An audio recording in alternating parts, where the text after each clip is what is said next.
नमस्कार, मी डॉक्टर मनीषा आहेर, अर्थशास्त्र विभाग, मराठा विद्या प्रसारक समाजाचे श्रीमती विमलाबेन खिमजी तेजुकाया, कला, विज्ञान आणि वाणिज्य महाविद्यालय देवळाली कॅम्प नाशिक.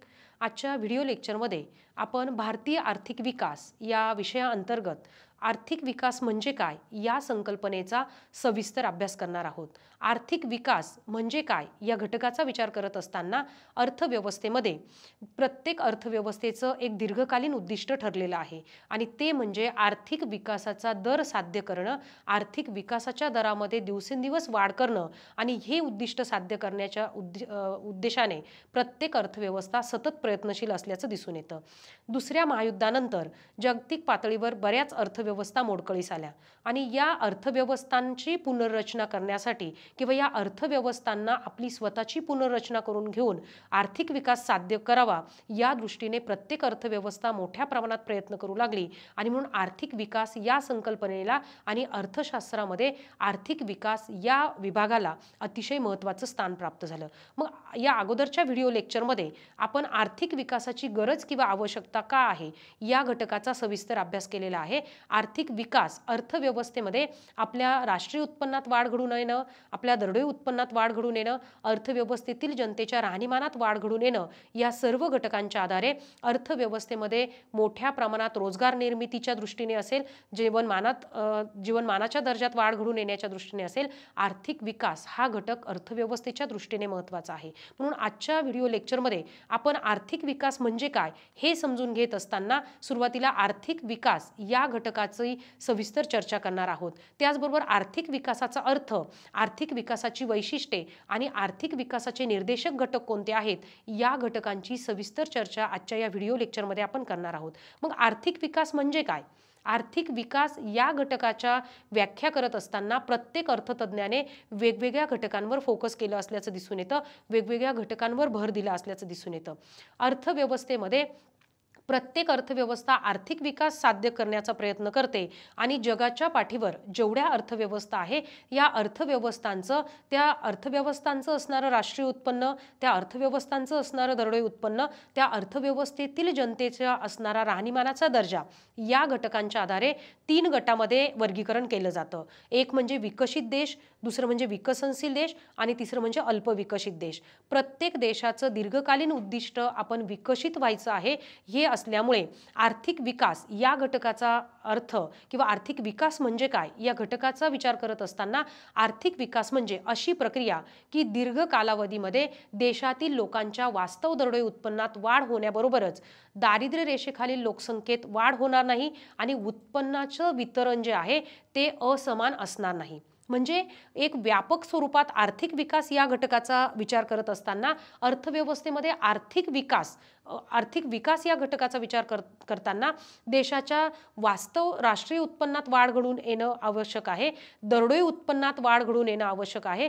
त्याचबरोबर दरडोई उत्पन्नात फक्त वाढ घडून येणं किंवा फक्त राष्ट्रीय उत्पन्नात वाढ घडून येणं अपेक्षित नाही, तर त्या उत्पन्नाचं न्याय्य वितरण, त्या उत्पन्नाचं समान वितरण अर्थव्यवस्थेमध्ये जोपर्यंत होत नाही तोपर्यंत आर्थिक विकासाचा दर उंचावणार नाही. म्हणून आर्थिक विकास ही संकल्पना विचारात घेत असताना लोकांच्या वास्तव दरडोई उत्पन्नात वाढ तर होणं अपेक्षित आहेत, पण त्याचबरोबर दारिद्र्य रेषेखालील लोकांचं जीवनमान उंचवण्यावर त्या अर्थव्यवस्थेत मोठ्या प्रमाणात प्रयत्न करणं गरजेचं आहे. म्हणून आर्थिक विकास या संकल्पनेमध्ये देशातील लोकांच्या वास्तव राष्ट्रीय उत्पन्नात वाढ घडून येणं किंवा देशाच्या दरडोई उत्पन्नात वाढ घडून येणं, दारिद्र्य रेषेखालील लोकांचं प्रमाण घटणं म्हणजे जे काही दारिद्र्य रेषेखाली जीवन जगणारे लोक आहे त्यांच्या राहणीमानाच्या दर्जामध्ये सुधारणा घडून येणं आणि सर्वात महत्त्वाचं म्हणजे फक्त उत्पन्नात वाढ घडून येणं अपेक्षित नाही, तर त्या उत्पन्नाचं न्याय्य वितरण होणं आर्थिक विकास या संकल्पनेत अपेक्षित आहे. म्हणून आर्थिक विकास याची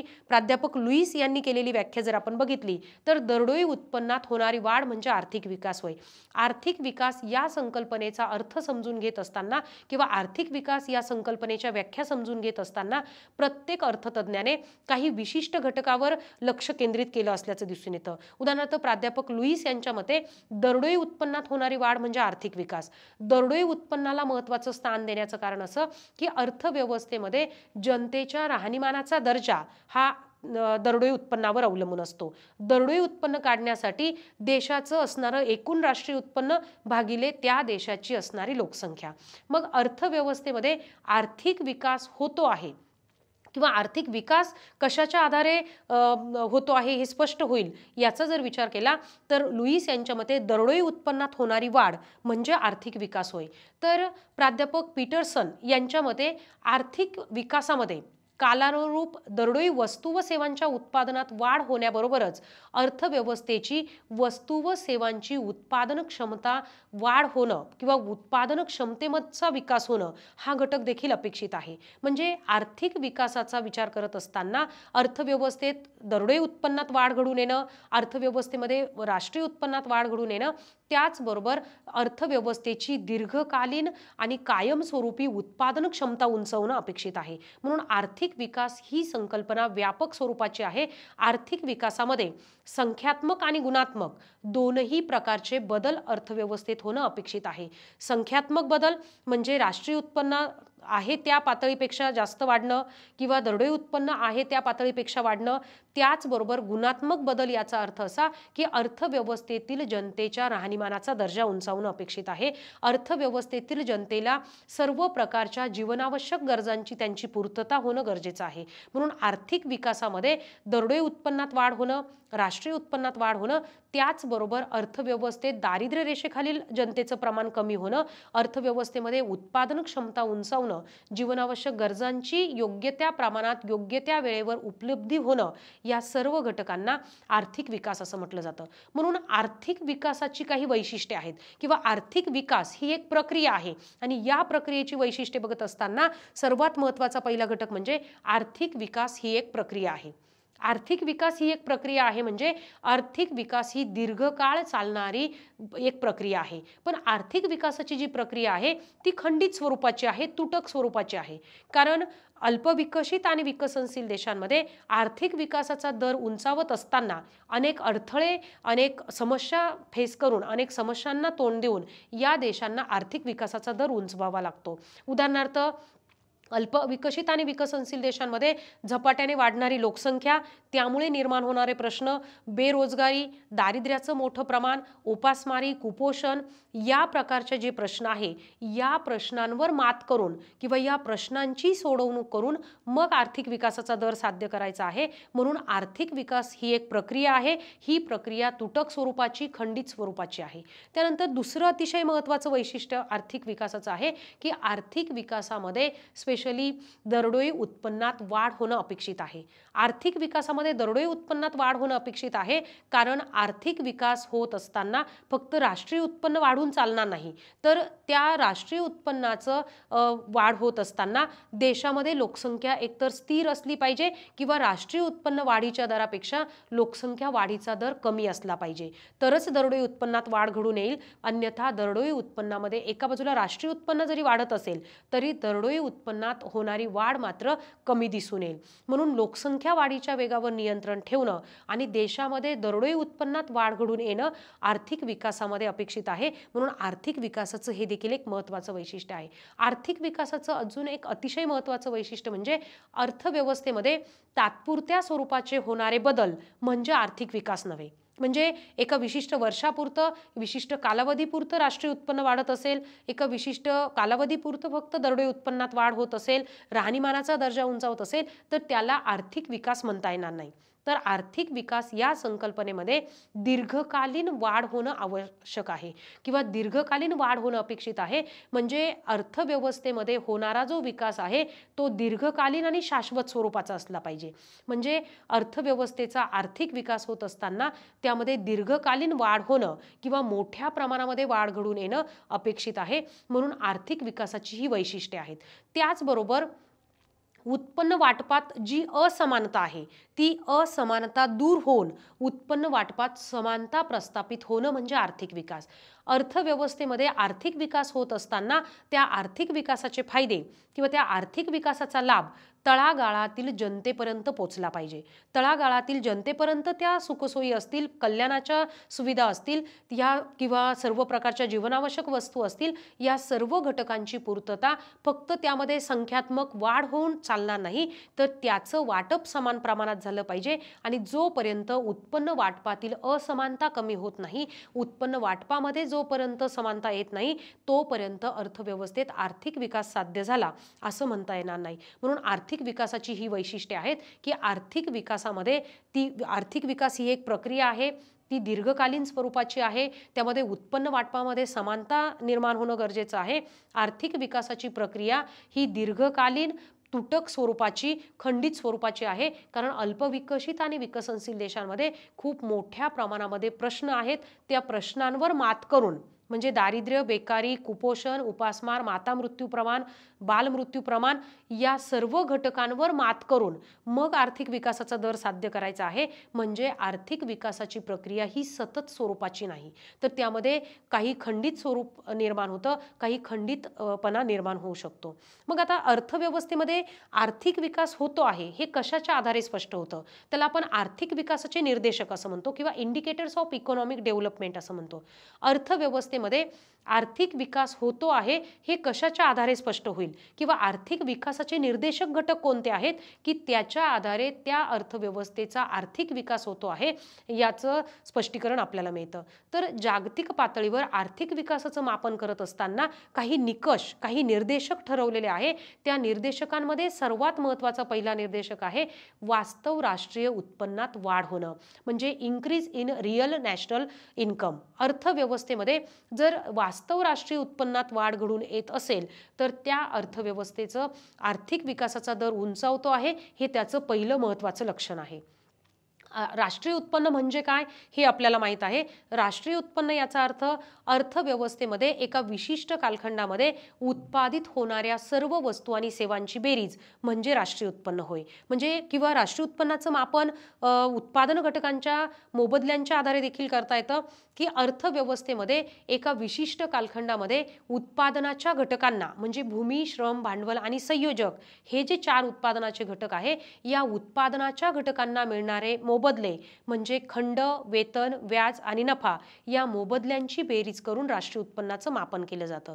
मग राष्ट्रीय उत्पन्नाचं मापन करून अर्थव्यवस्थेमध्ये वास्तव राष्ट्रीय उत्पन्नामध्ये दिवसेंदिवस वाढ घडून येत असेल, वर्षानुवर्ष वाढ घडून येत असेल, तर ते आर्थिक विकासाचं पहिलं अतिशय महत्त्वाचं लक्षण आहे। म्हणून आर्थिक विकासाचं निर्देशक म्हणून किंवा आर्थिक विकासाचा निकष म्हणून सर्वात महत्त्वाचं जागतिक लेवलवर ज्याकडे बघितलं जातं ते म्हणजे वास्तव राष्ट्रीय उत्पन्नात वाढ घडून येणं हे आर्थिक विकासासाठी महत्त्वाचं आहे।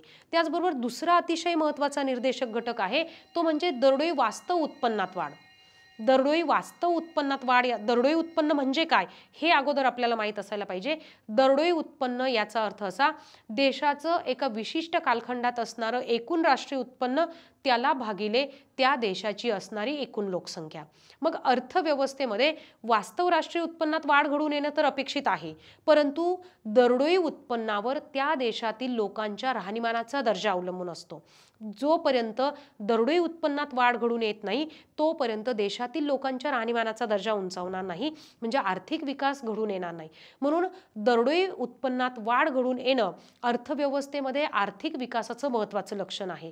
परंतु अल्पविकसित आणि विकसनशील देशांमध्ये जर आपण सर्वात महत्त्वाचा प्रश्न बघितला तर तो म्हणजे लोकसंख्या खूप झपाट्याने वाढते आहे आणि लोकसंख्या मोठ्या प्रमाणात वाढत असल्यामुळे ज्या वेगाने अर्थव्यवस्थेमध्ये राष्ट्रीय उत्पन्नात वाढ घडून येते त्यापेक्षा जास्त वेगाने जर लोकसंख्येमध्ये वाढ घडून येत असेल तर एकूण राष्ट्रीय उत्पन्न भागिले एकूण लोकसंख्या याचं जर आपण गुणोत्तर बघितलं तर ते कमी येईल। कारण राष्ट्रीय उत्पन्न ज्या वेगाने वाढतं त्यापेक्षा जास्त वेगाने जर त्या अर्थव्यवस्थेमध्ये लोकसंख्येत वाढ घडून येत असेल तर दरडोई उत्पन्न कमी दिसून येतं। आणि दरडोई उत्पन्नावर राहणीमानाचा दर्जा अवलंबून असल्यामुळे दरडोई उत्पन्न हे आर्थिक विकासाचं मापन करण्यासाठी किंवा आर्थिक विकास होतो आहे किंवा नाही हे इंडिकेट होण्यासाठी एक महत्त्वाचा निर्देशक आहे। म्हणून आर्थिक विकास होत असताना लोकसंख्या नियंत्रित राहून किंवा एका विशिष्ट पातळीवर स्थिर राहून राष्ट्रीय उत्पन्नात जर मोठ्या प्रमाणात वाढ घडून येत असेल तर त्या देशाचा आर्थिक विकास होतो आहे हे स्पष्ट होतं। त्यानंतर आर्थिक विकासाचा तिसरा अतिशय महत्त्वाचा निर्देशक आहे तो म्हणजे राहणीमानात वाढ होणं। आर्थिक विकास या संकल्पनेमध्ये अर्थव्यवस्थेत होणारे संख्यात्मक बदल त्याचबरोबर अर्थव्यवस्थेत गुणात्मक बदल देखील घडून येणं गरजेचं आहे। गुणात्मक बदल म्हणजे त्या देशातील लोकांच्या राहणीमानाच्या दर्जात वाढ घडून येणं अपेक्षित आहे। त्या देशातील लोकांना अन्न वस्त्र निवारा यासारख्या सर्व गरजा पूर्ण होणं किंवा योग्य प्रकारचा सकस संतुलित आहार त्या देशातील लोकांना उपलब्ध होतो का, त्या देशामध्ये वैद्यकीय सुविधा किती प्रमाणात उपलब्ध आहे, या सर्व घटकांच्या आधारे त्या देशातील लोकांच्या राहणीमानाचा दर्जा मोजला जातो। राहणीमानाचा दर्जा मापन करण्यासाठी जागतिक पातळीवर मानव विकास निर्देशांक ही संकल्पना वापरली जाते। मानव विकास निर्देशांकानुसार कोणत्या देशाचा विकासाचा दर किती आहे किंवा कोणत्या देशाचा मानवी विकासाचा दर किती आहे हे मोजण्यासाठी राहणीमानात वाढ होते आहे की एका विशिष्ट पातळीवर स्थिर आहे हे मोजण्यासाठी मानव विकास निर्देशांक ही संकल्पना महत्त्वाची भूमिका पार पाडते। आणि म्हणून अर्थव्यवस्थेमध्ये आर्थिक विकास घडून येतो आहे किंवा नाही हे स्पष्ट होण्यासाठी त्या देशातील लोकांच्या राहणीमानाच्या दर्जात वाढ घडून येणं अपेक्षित आहे। त्यानंतर आर्थिक विकासाचा पुढील महत्त्वाचा निर्देशक आहे तो म्हणजे जीवनावश्यक गरजांची पूर्तता होणं। अर्थव्यवस्थेमध्ये राहणीमानाच्या दर्जाशी रिलेटेड हा एक महत्त्वाचा घटक आहे की देशातील लोकांना अन्न वस्त्र निवारा आरोग्य शिक्षण किंवा त्या देशातील लोकांच्या जीवनमानाच्या ज्या गरजा आहे की त्यातून त्यांचं राहणीमान उंचावणार आहे, त्यातून त्यांची कार्यक्षमता वाढणार आहे, अशा प्रकारच्या सर्व जीवनावश्यक गरजांची पूर्तता जर अर्थव्यवस्थेतील जनतेची होत असेल तर तो आर्थिक विकासाचा एक निर्देशक ठरतो की त्याच्या आधारे आर्थिक विकास होतो आहे असं आपण म्हणतो। म्हणजे अर्थव्यवस्थेमध्ये जीवनावश्यक गरजांची पूर्तता कितपत होते, अन्न वस्त्र निवारा वैद्यकीय सुविधा किंवा जीवनमान जगण्यासाठी स्वच्छ पाणी पुरवठा असेल, आरोग्याच्या सोयी सुविधा असतील किंवा सर्व प्रकारच्या सुखसोयी असतील, या सर्व घटकांची पूर्तता अर्थव्यवस्थेतील जनतेची होते का किंवा अर्थव्यवस्थेमध्ये या जीवनावश्यक गरजांची पूर्तता घडून येण्यासाठी तशा प्रकारच्या सोयी सुविधा उपलब्ध आहेत का, त्याच्या आधारे त्या अर्थव्यवस्थेचा विकास किंवा त्या अर्थव्यवस्थेच्या विकासाचा तो एक महत्त्वाचा निर्देशक ठरतो। त्यानंतर आर्थिक विकासाच्या निर्देशकामध्ये पुढील महत्त्वाचा घटक आहे तो म्हणजे आर्थिक कल्याणात वाढ। आर्थिक कल्याणाचे दोन भागामध्ये वर्गीकरण केलं जातं, एक म्हणजे आर्थिक कल्याण आणि दुसरं म्हणजे भौतिक कल्याण। भौतिक कल्याणामध्ये जनतेला उपलब्ध होणाऱ्या सर्व प्रकारच्या सोयी सुविधा आणि आर्थिक कल्याणामध्ये त्यांची आर्थिक स्थिती उत्पन्नाचे मार्ग या सर्व घटकांचा समावेश आर्थिक कल्याणात होतो। आर्थिक कल्याणाचा विचार करत असताना त्या देशामध्ये उत्पन्नाचं न्याय्य वितरण होतं का किंवा देशामध्ये उपलब्ध उत्पादन घटक जे आहे त्या उत्पादन घटकांचं न्याय्य वितरण होतं का, सर्व घटकांना उत्पादन घटकांची मालकी काही विशिष्ट घटकांकडे केंद्रित आहे की त्याचं न्याय्य वाटप झालेलं आहे, या सर्व घटकांच्या आधारे आर्थिक कल्याणाचं मोजमाप केलं जातं। आणि आर्थिक कल्याण जोपर्यंत साध्य होत नाही तोपर्यंत त्या अर्थव्यवस्थेचा आर्थिक विकास होतो आहे असं म्हणता येणार नाही। म्हणून आर्थिक विकास या संकल्पनेमध्ये आर्थिक विकास याचं निर्देशक फक्त एका विशिष्ट घटकाचा आपण विचार करू शकत नाही, तर हे सर्व घटक म्हणजे वास्तव राष्ट्रीय उत्पन्नात वाढ होणं, दरडोई वास्तव उत्पन्नात वाढ होणं, राहणीमानाच्या दर्जामध्ये बदल होणं किंवा जीवनावश्यक गरजांची पूर्तता होणं, आर्थिक कल्याणात वाढ होणं, या सर्व घटकांमध्ये जेव्हा बदल घडून येतील तेव्हा खऱ्या अर्थाने अर्थव्यवस्थेचा होणारा विकास हा दीर्घकालीन आणि शाश्वत आहे हे त्याचं निर्देशक आहे। त्यानंतर आर्थिक विकासाच्या निर्देशकामध्ये अजून एक महत्त्वाचा घटक आहे लोकसंख्येच्या क्षेत्रवार विभागणीत बदल। लोकसंख्येच्या क्षेत्रवार विभागणीत बदल याचा अर्थ काय की प्रत्येक अर्थव्यवस्थेमध्ये 3 क्षेत्र कार्यरत आहेत। प्राथमिक क्षेत्र, द्वितीय क्षेत्र आणि तृतीय क्षेत्र. प्राथमिक क्षेत्र ज्यामध्ये शेती क्षेत्राचा समावेश होतो, द्वितीय क्षेत्र त्यामध्ये उद्योगधंदे, कारखानदारी या घटकांचा समावेश होतो आणि तृतीय क्षेत्रामध्ये सर्व प्रकारच्या सेवा या घटकांचा समावेश होतो. मग अर्थव्यवस्थेमध्ये लोकसंख्येची क्षेत्रवार विभागणी कशी आहे, म्हणजे प्राथमिक क्षेत्रावरील अवलंबित्व अर्थव्यवस्थेचं किती आहे, किंवा अर्थव्यवस्थेमध्ये प्राथमिक क्षेत्रामध्ये जी अनावश्यक अतिरिक्त लोकसंख्या कार्यरत आहे की ज्या लोकसंख्येमुळे त्या शेती क्षेत्रामध्ये छुपी बेकारी निर्माण झालेली आहे, अशी लोकसंख्या द्वितीय आणि तृतीय क्षेत्रामध्ये स्थानांतरित करण्याची क्षमता जर अर्थव्यवस्थेची विकसित होत असेल, म्हणजे द्वितीय आणि तृतीय क्षेत्रामध्ये रोजगाराच्या संधी उपलब्ध करून देण्याची क्षमता जर अर्थव्यवस्थेची वाढत असेल तर अर्थव्यवस्थेची क्षेत्रवार विभागणीत बदल घडून येतो. म्हणजे लोकसंख्येची क्षेत्रवार विभागणी विकसित देशांचा जर आपण विचार केला तर फक्त 2 ते 3% लोकसंख्या ही शेती क्षेत्रावर, प्राथमिक क्षेत्रावर अवलंबून आहे. आणि जर अल्पविकसित आणि विकसनशील देशांचा विचार केला तर एकूण लोकसंख्येच्या 50% लोकसंख्या अजूनही या देशांमध्ये प्राथमिक क्षेत्रावर उदरनिर्वाहासाठी किंवा रोजगार प्राप्त करण्यासाठी अवलंबून आहे. याचा अर्थ आर्थिक विकास होत असताना लोकसंख्येच्या क्षेत्रवार विभागणीत बदल झाला पाहिजे. म्हणजे प्राथमिक क्षेत्रावरील जे अवलंबित्व आहे ते कमी होऊन द्वितीय आणि तृतीय क्षेत्रावरील अवलंबित्व जर वाढत असेल किंवा प्राथमिक क्षेत्रामध्ये जी अतिरिक्त लोकसंख्या काम करते त्या लोकसंख्येचं स्थानांतर जर रोजगाराच्या संधी उपलब्ध करून देऊन द्वितीय आणि तृतीय क्षेत्रामध्ये करून देण्यामध्ये अर्थव्यवस्था जर यशस्वी ठरत असेल तर त्या अर्थव्यवस्थेची लोकसंख्येची क्षेत्रवार विभागणी बदलते आहे असा त्याचा अर्थ होतो आणि आर्थिक विकास घडून येत आहे हे त्याचं लक्षण आहे. त्यानंतर आर्थिक विकासाच्या निर्देशकामध्ये पुढील महत्त्वाचा निर्देशक आहे उत्पादकतेत वाढ. अर्थव्यवस्थेची उत्पादकता वाढणं म्हणजे प्रोडक्टिव्हिटी लेवल जी आहे ती मोठ्या प्रमाणात वाढणं किंवा अर्थव्यवस्थेमध्ये जे उत्पादनाचे घटक आहे भूमी, श्रम, भांडवल, संयोजक या उत्पादन घटकांचा उत्पादन कार्यात पुरेपूर वापर घडून येत असेल तर अर्थव्यवस्थेची उत्पादन क्षमता वाढते. आणि ज्या प्रमाणात अर्थव्यवस्थेची उत्पादन क्षमता वाढते त्या प्रमाणात रोजगाराच्या संधी अर्थव्यवस्थेत निर्माण होतील, अर्थव्यवस्थेत वस्तू आणि सेवांचा पुरवठा वाढेल आणि त्याचा परिणाम अर्थव्यवस्थेमध्ये आर्थिक विकासाचा दर उंचावण्यावर होईल. म्हणून आर्थिक विकासाचा हा देखील एक महत्त्वाचा निर्देशक आहे की अर्थव्यवस्थेत उत्पादकतेत किती प्रमाणात कशी वाढ झालेली आहे. त्यानंतर अर्थव्यवस्थेमध्ये लोकसंख्येच्या ग्रामीण आणि शहरी विभागणीत बदल घडून येणं हा देखील आर्थिक विकासाचा एक महत्त्वाचा निर्देशक आहे.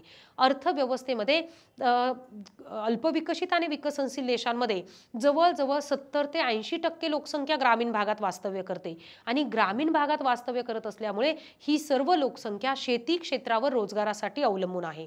म्हणून या ग्रामीण भागातील जी अतिरिक्त लोकसंख्या आहे ती शहरी भागामध्ये द्वितीय तृतीय क्षेत्रामध्ये रोजगाराच्या संधी निर्माण होऊन जर स्थानांतरित होत असेल तर ग्रामीण आणि शहरी विभागणीत बदल घडून येईल आणि तो आर्थिक विकासाचा एक महत्त्वाचा निर्देशक म्हणून किंवा आर्थिक विकासाचा एक महत्त्वाचा निकष म्हणून त्याकडे बघता येईल. म्हणजे अर्थव्यवस्थेमध्ये लोकसंख्येचं ग्रामीण आणि शहरी विभागणी कशी आहे, अर्थव्यवस्थेमध्ये ग्रामीण भागामध्ये वास्तव्य करणाऱ्या लोकांचं प्रमाण किती आहे, शहरी भागामध्ये वास्तव्य करणाऱ्या लोकांचं प्रमाण किती आहे, त्याच्या आधारे देखील त्या अर्थव्यवस्थेचा विकासाचा दर स्पष्ट होतो. त्यानंतर भांडवल संचयात वाढ अतिशय महत्त्वाचा घटक म्हणून आर्थिक विकासाचा निर्देशक म्हणून या घटकाकडे बघितलं जातं की भांडवल संचयात होणारी वाढ कशी आहे. भांडवल संचयात होणारी वाढ ही त्या देशामध्ये उत्पन्नाचं प्रमाण किती आहे, मग त्यापैकी लोक उपभोग किती घेतात, बचतीचं प्रमाण कसं आहे त्यावर भांडवल निर्मिती अवलंबून असते. अर्थव्यवस्थेमध्ये भांडवल निर्मिती होण्यासाठी बचतीत वाढ होणं गरजेचं आहे. बचतीत वाढ घडून येण्यासाठी त्या अगोदर लोकांना उत्पन्न मिळणं गरजेचं आहे आणि उत्पन्न चे मार्ग मिळण्यासाठी त्या अर्थव्यवस्थेमध्ये रोजगाराच्या संधी निर्माण होणं गरजेचं आहे. म्हणून रोजगाराच्या संधी मोठ्या प्रमाणात निर्माण झाल्या तर उत्पन्नाचे मार्ग उपलब्ध होतात, त्यातून उपभोग वाढतो, बचत वाढते आणि बचतीत वाढ झाल्यामुळे भांडवल संचय वाढतो, गुंतवणुकीचं प्रमाण वाढतं आणि त्यातून अर्थव्यवस्थेची उत्पादन क्षमता विकसित होते. म्हणून आर्थिक विकासाचा एक महत्त्वाचा निर्देशक म्हणून भांडवल संचयात होणारी वाढ हा घटक देखील अतिशय महत्त्वाचा आहे की या भांडवल संचयात होणारी वाढ ही आर्थिक विकासाचं एक महत्त्वाचं लक्षण आहे. म्हणून आतापर्यंत आपण आर्थिक विकासाचे निर्देशक या घटकांची चर्चा केली. आर्थिक विकासाच्या निर्देशक या घटकांमध्ये अर्थव्यवस्थेच्या वास्तव राष्ट्रीय उत्पन्नात वाढ होणं अपेक्षित आहे, वास्तव दरडोई उत्पन्नात वाढ होणं अपेक्षित आहे, देशातील जनतेच्या राहणीमानाचा दर्जा उंचावला पाहिजे, देशात जीवनावश्यक गरजांची पूर्तता मोठ्या प्रमाणात झाली पाहिजे, लोकसंख्येच्या क्षेत्रवार विभागणीत बदल घडून येणं अपेक्षित आहे, त्याचबरोबर उत्पादकतेत वाढ होणं, भांडवल संचयात वाढ होणं, लोकसंख्येचं शहरी आणि ग्रामीण विभागणी यात बदल घडून येणं, या सर्व घटकांच्या आधारे आर्थिक विकास निर्देशित होतो. म्हणजे त्या अर्थव्यवस्थेचा आर्थिक विकास होतो आहे हे स्पष्ट होण्यासाठी त्या अर्थव्यवस्थेत हे सर्व घटक सकारात्मक दिशेने बदल होताना दिसून येणं गरजेचं आहे. मग आर्थिक विकास म्हणजे काय या संकल्पनेचा आपण विचार केला आणि या टॉपिकच्या आधारे विद्यार्थ्यांसाठी स्टुडंट असाइनमेंट किंवा गृहपाठ मी देते आहे. आर्थिक विकास म्हणजे काय आणि आर्थिक विकासाचे निर्देशक स्पष्ट करा.